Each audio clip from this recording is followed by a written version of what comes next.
It's so hard to do editing in the old days.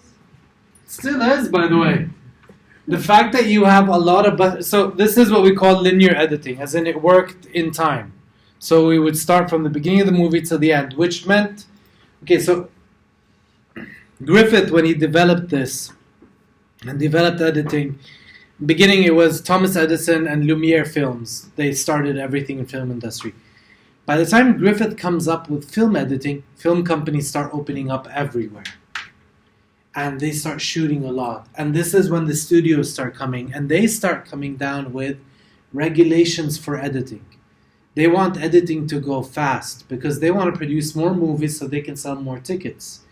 So Hollywood starts working on editing as a corporate thing, a standard. This shot, this shot, this shot, this shot makes a movie, we cut, we edit, they can play, we can make money. The Russians, since they didn't have film, go the opposite direction. They start going with experimentation, with working on details, with working on psychology, on arrangement, on how do I get to affect people.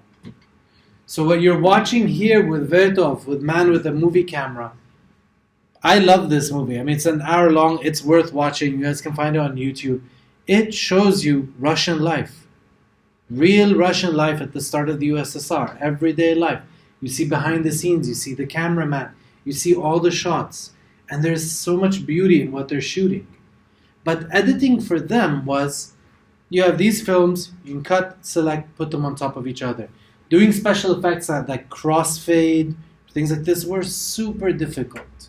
Now, it's unbelievably easy. We have a billion effects that are already ready and they're on Premiere Pro. That's without going to more advanced software like After Effects. That's not with working with VFX or Chroma, everything else. We now actually, Spielberg, when he makes his movies, he has a team of animators that animate the shots for him in simulation, so that he sees what the film looks like before he even actually goes to set, to see if he wants to change and cut it. This is how advanced we got. I don't know if you guys know this. The Star Wars, the first thing when George Lucas shot them, do you know how we used to use the shoot the outer space scenes in Star Wars? Remember, Chroma, VFX, drawing, animation on computer wasn't still around. So do you have any idea how they drew the big starship, the big kind of the Earth battleship, these kind of things? E.T., have you guys watched the movie? Please somebody say yes so I don't feel like a dinosaur, even if you haven't. Just lie. Yeah, I watched it. Oh, good lie. Thank you. It's a little alien that sits in a basket and they fly on a bicycle next to the moon. Do you have any idea how we did these shots? Go really old school. When they used to build plastic models and hang them with invisible string in a black room and put little lights in the distance so that they look like stars and planets. And you shoot with a real camera, just a small model. I'll give you an example. King Kong, the new version of King Kong, Skull Island. Yeah. And they come up on that big Skull Island and the boat's there. Do you know how big the set is? This room? This big. What? It's still there. You can go to... I went to Universal. I saw it. They have a super zoomed up zoom lens on the camera. They're shooting with an ARRI. The camera's this big and the whole set is this big. The lens alone is like that big because it's a giant macro lens to be able to shoot. And they have it rigged on this, and the boat is like this big. It's a little plastic boat, and it has a stick underneath, and the guy moves it under the water in the aquarium, and the skull comes up, and they push a little fog, which is basically from an incense machine. And then you look at the monitor, and you get this beautiful scene. This is how we did it. We do it in editing, we do it in cheats. Filmmaking is the art of magic. One way of saying it. It's the art of manipulation is the other way of saying it. Magic sounds like we're nicer people. We're not nice people. We manipulate emotions, especially editors.